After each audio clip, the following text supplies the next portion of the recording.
This is Chapter 13, Part A, on the peripheral nervous system. So the peripheral nervous system is what's going to connect our central nervous system, our brain, our consciousness, to the outside world. So we're able to send and receive messages from the external environment. So last chapter we talked about the central nervous system, so the brain and the spinal cord, which is kind of the central processing center in the body, major control center. So our peripheral nervous system is basically how we detect changes in the environment or within our bodies. So this peripheral nervous system uses sensory receptors. So there's different types of sensory receptors that we'll look at, but basically all specialized for to respond to different changes in the environment. So your special senses would be some examples of these sensory receptors. So the awareness of the stimulus is just the sensation. So just being aware that something is there. Interpretation or perception is interpreting the meaning of that stimulus. So what is it that we're looking at? What is it that we're hearing? Right, so this example, so information or stimulus in the form of light, sound, etc. Travels to the brain. So it's received by those sensory receptors. So in the eyes, ears, nose, tongue, skin. So this incoming information is going to be processed by the brain and the central nervous system. So for example, light waves bounce off of a tree and then make contact with the retina in your eye. So they send that information to the brain. So your brain processes that information to deduce that you're looking at a green tree.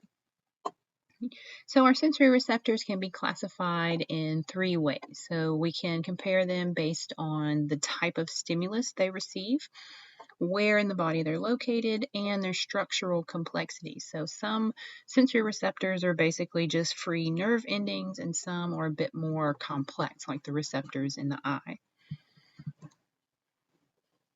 So looking at classification by stimulus type, we have mechanoreceptors or mechanical receptors. So these respond to mechanical sensations like touch, pressure, vibration, stretch, and itching. Thermoreceptors, thermo meaning temperature, so these are sensitive to changes in temperature. Photoreceptors, photo means light, so these are the light receptors of the eye and the retina.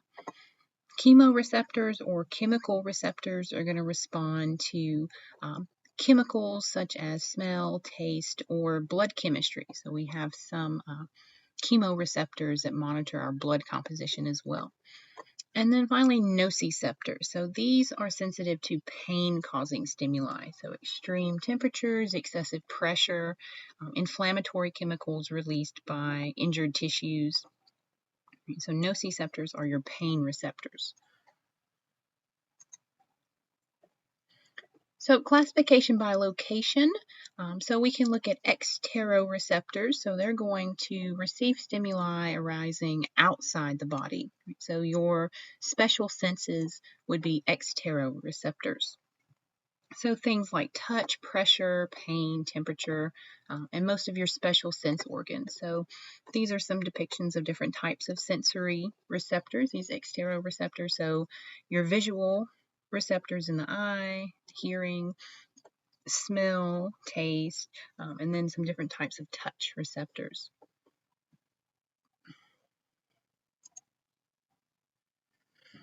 Interoreceptors, sometimes called visceroreceptors, are going to respond to internal stimuli, so things from the internal viscera and the blood vessels or the digestive organs. So they're sensitive to some of those chemical changes in the blood as well as stretching of the tissues and temperature changes. So sometimes they can cause discomfort, but usually we're pretty unaware of these receptors. So you can feel when your bladder gets full and it stretches, or when you eat too much and your stomach gets really full.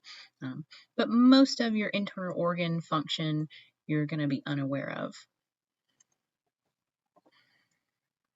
The proprioceptors are stretch receptors in the muscles and the tendons, joints, and ligaments. So they basically work to keep the brain informed of all of our muscles, positions, and movements at the same time. The majority of our sensory receptors generally fall into one of two categories. So we have simple receptors of the general senses, which are basically just some modified nerve endings, dendritic endings of our sensory neurons. So these are found pretty much all throughout the body and monitor most types of your general sensory information, like a lot of your touch and your mechanical sensation. Your special senses, their receptors include receptors for vision, hearing, equilibrium, which is your balance, smell, and taste. So these are found in more complex sense organs. So free nerve ending for a touch receptor, pretty simple in structure as compared to these special sense organs, which are a bit more complex. So the simple receptors are for the general senses. So your tactile, your mechanical, physical sensations. So things like touch, pressure, stretch, vibration, as well as some temperature and pain receptors.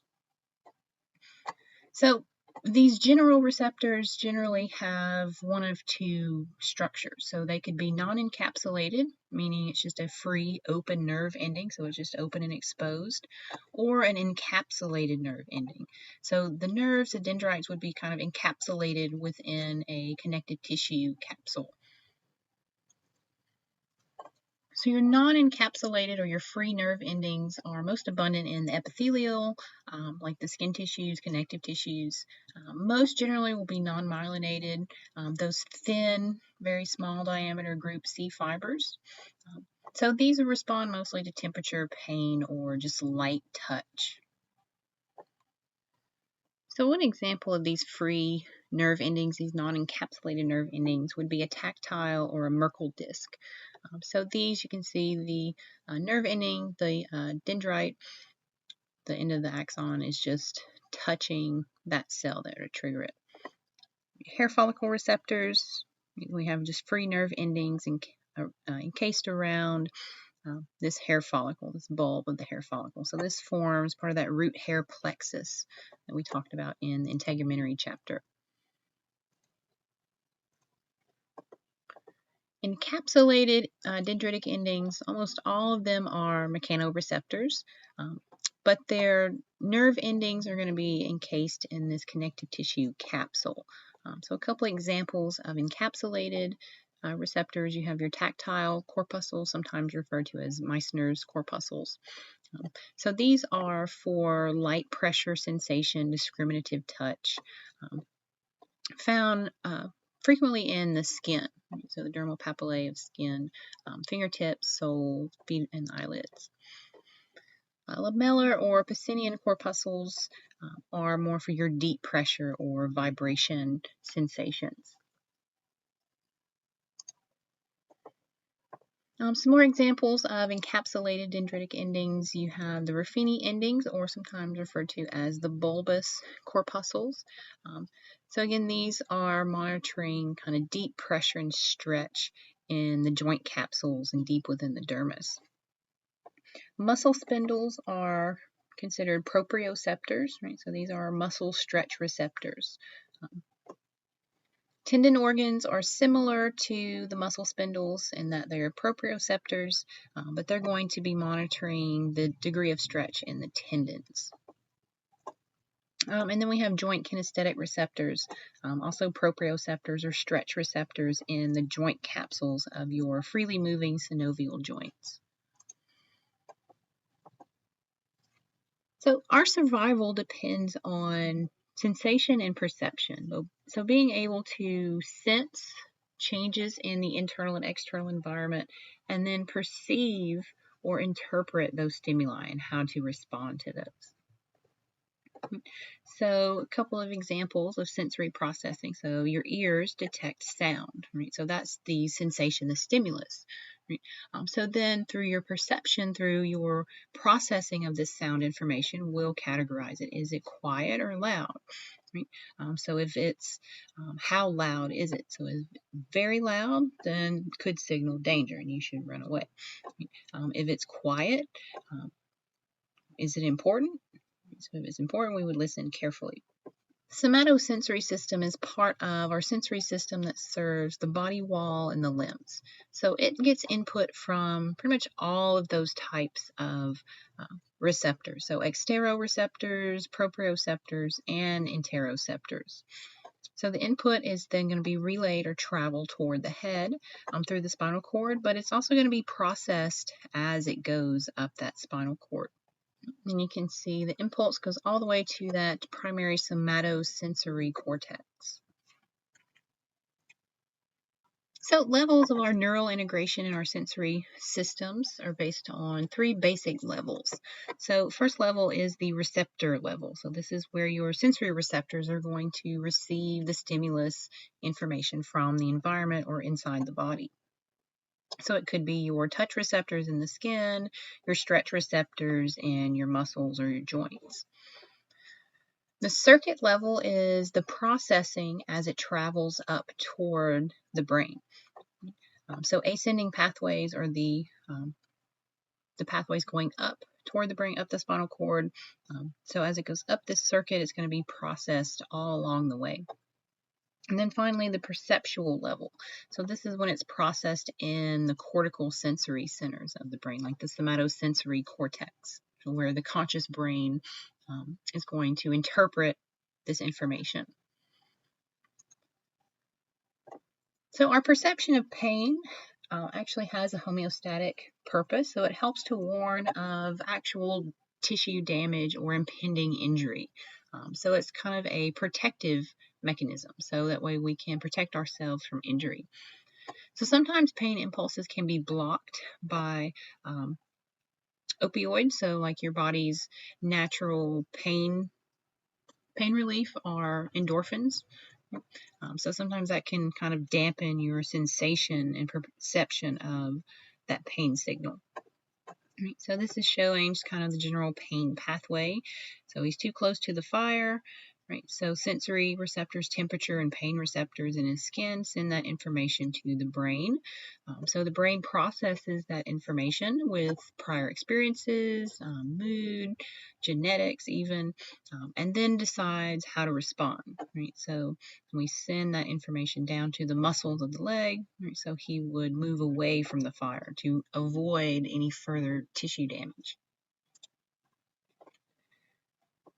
So pain tolerance is different among individuals, but we all perceive pain at the same stimulus intensity. So basically what that means are the action potentials have the same voltage that they're traveling to. So it all has to do with how our central nervous system processes and perceives those impulses.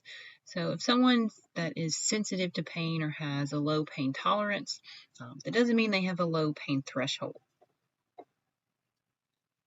Another type of pain is visceral and referred pain.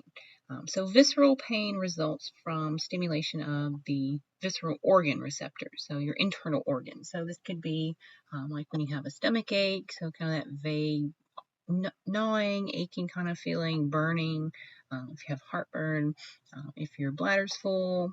Right? Sometimes chemicals, muscle spasms can trigger this type of visceral pain. Referred pain is when pain that originates from one body region is perceived as coming from a different region. So classic example is when you have a heart attack, even though the pain signals are coming from the heart, you can feel the pain throughout the left arm or side of the face. Same thing like with the gallbladder. So common symptom of gallbladder issues is right shoulder pain. So this referred pain is due to some of these nerve fibers, these pain fibers traveling kind of along the same nerves. So the brain can't really tell exactly which somatic region that impulse originated from. So the special senses include vision, taste, smell, hearing, and balance. So we've talked about the sense of touch, so it's included in kind of just the general senses. So those general receptors, general mechanoreceptors, thermoreceptors. So the special senses all have their own unique special sensory receptors. So they have distinct receptor cells located primarily in the head region. So some examples, so like the ear, right, we have these advanced structures, the cochlea for hearing, as well as the semicircular canals for balance and equilibrium. And sense of smell or olfaction, vision, and taste. So 70% of our body's sensory receptors are in the eye. It's a very complex sense, so it takes a lot of cells and neurons to function. So it's ultimately going to use about half of the cerebral cortex in its visual processing.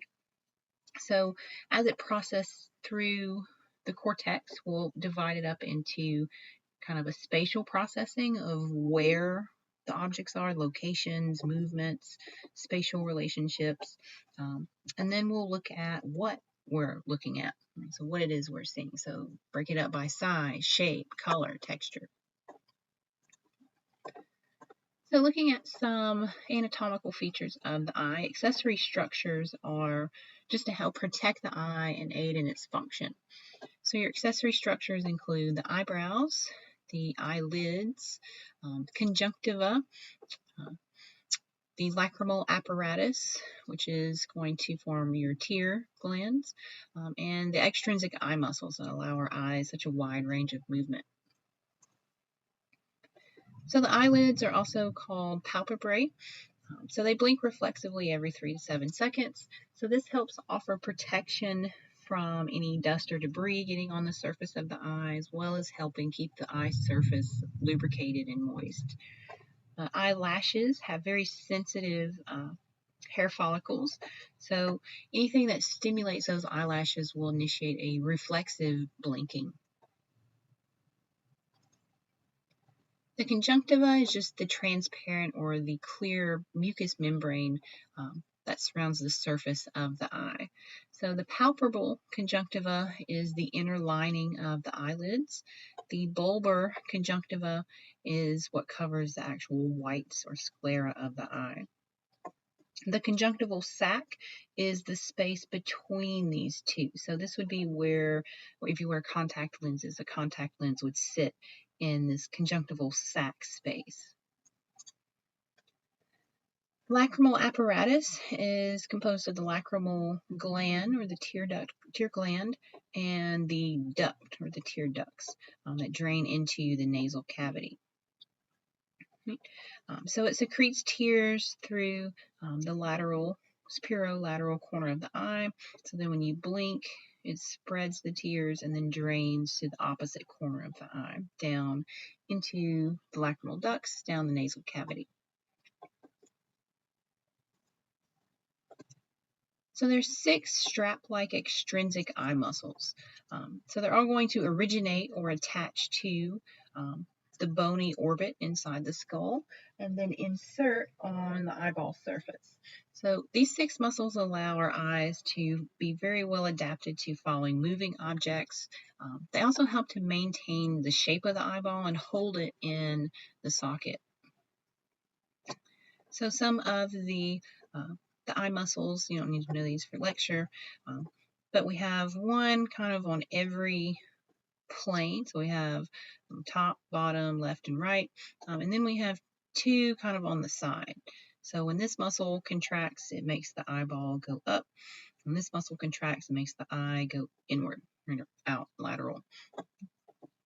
So the obliques are going to allow the eye to move kind of diagonally.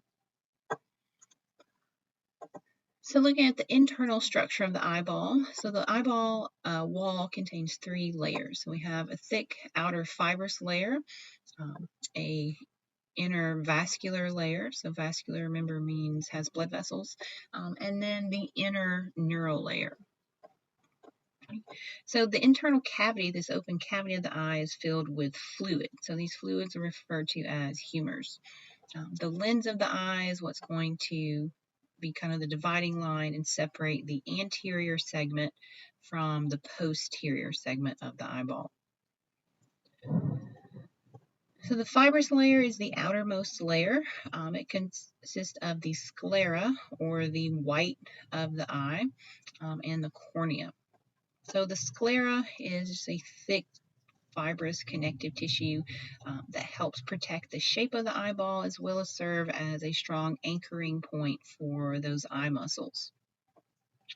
Also interesting, where the optic nerve exits the eye, the sclera is continuous and ultimately transitions into the dura mater of the brain. So this is kind of the same tissue. The cornea is the clear, thin layer or window of the eye, the surface of the eye that lets light enter. So being that it's curved and clear, it's going to bend the light as it enters the eye, which helps with our sense of vision. So this figure is showing just that there are very, very many numerous pain receptors in the cornea that contribute to blinking and those tear production reflexes. So if you've ever had a scratched cornea, you'll know that it is extremely painful.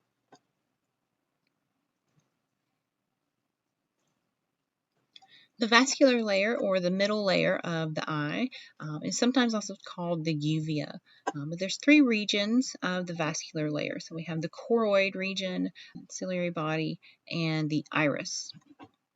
So the choroid region is this most posterior region, so kind of this reddish-brown layer. So it has this brown pigment to help absorb the light and prevent it from scattering around inside the eye, just to help the light focus more sharply on the retina.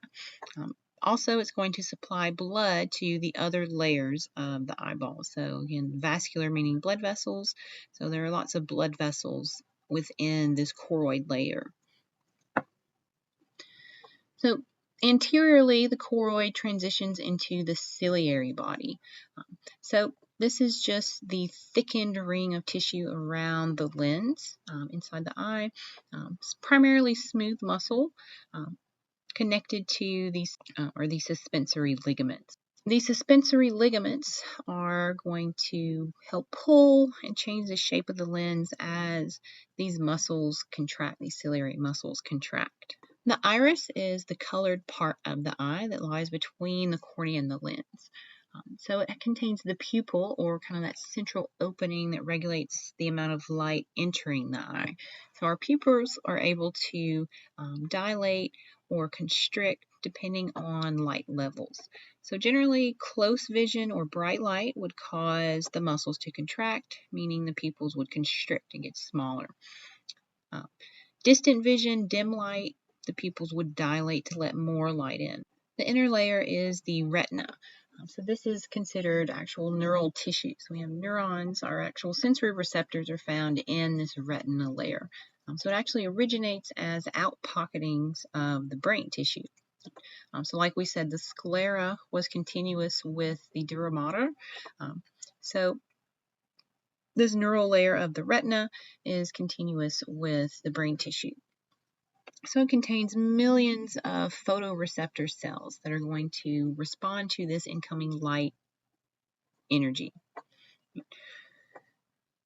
So two layers of the retina. We have an outer pigmented layer, so it's a very, very thin single-celled layer, and then the inner neural layer where the actual receptors and neurons are found. So again, that inner layer, just a single cell thick lining next to the choroid. So it's pigmented to absorb light and prevent scattering. So it's essentially kind of an extension of that choroid function. So the neural layer is a transparent layer that's going to contain three types of neurons. So we have photoreceptors, bipolar cells, and ganglion cells. So we'll look at those in just a minute. So the signals are going to spread from these photoreceptors to the bipolar cells, to the ganglion cells, and then exit as the optic nerve where it travels to the brain. So the optic disc is the region where the optic nerve leaves the eyeball. So this very small region, we have the small opening or hole. So there's a lack of photoreceptors here. So you can see we have photoreceptors here and here, but there are none right here. So this is where the actual nerve is leaving. So this is referred to as the blind spot. So if you don't have photoreceptors, you can't see light on this region of the eyeball. So the retina has two types of receptors, photoreceptors, rods and cones. So rods are for your dim light or peripheral vision. So as you can see, they're much more numerous than the other type of receptors, the cones. But because they're primarily for your dim light or your peripheral vision, they don't have color vision or very sharp, high definition quality images. Whereas the cones are your vision receptors for highlight, so high resolution color vision.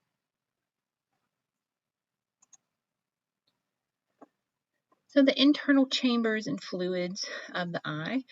So we said again, the lens was kind of the dividing line between the anterior segment and the posterior segment.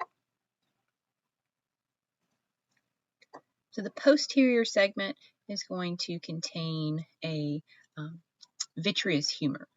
So it's going to help transmit the light to the retina, also support, just keep the pressure inside the eye to hold the retina against the wall of the eyeball, support the position of the lens, and maintain that intraocular pressure.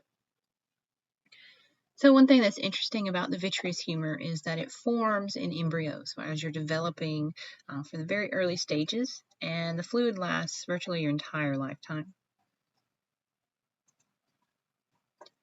So the anterior segment can be divided into two subsegments, right, looking at the iris. So we have the anterior chamber between the cornea and the iris, and then the posterior chamber between the iris and the lens. So the entire segment, anterior segment, contains an aqueous humor. Right? Remember, the posterior segment had the vitreous humor, anterior segment has aqueous humor. So unlike the vitreous humor, which lasts pretty much your entire life, the aqueous humor is continuously formed and replenished. So it's going to be formed by these capillaries in the ciliary process.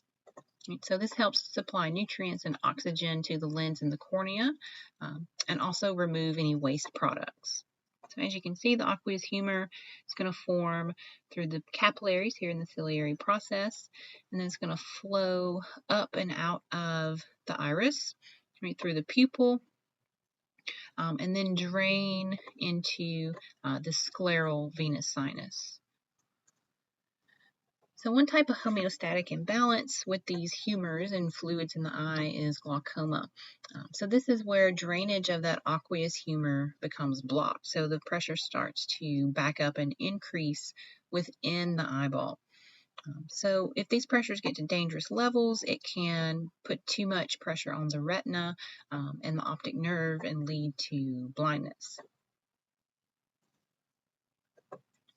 So the lens is a biconvex, meaning it's curved on both sides, transparent and flexible.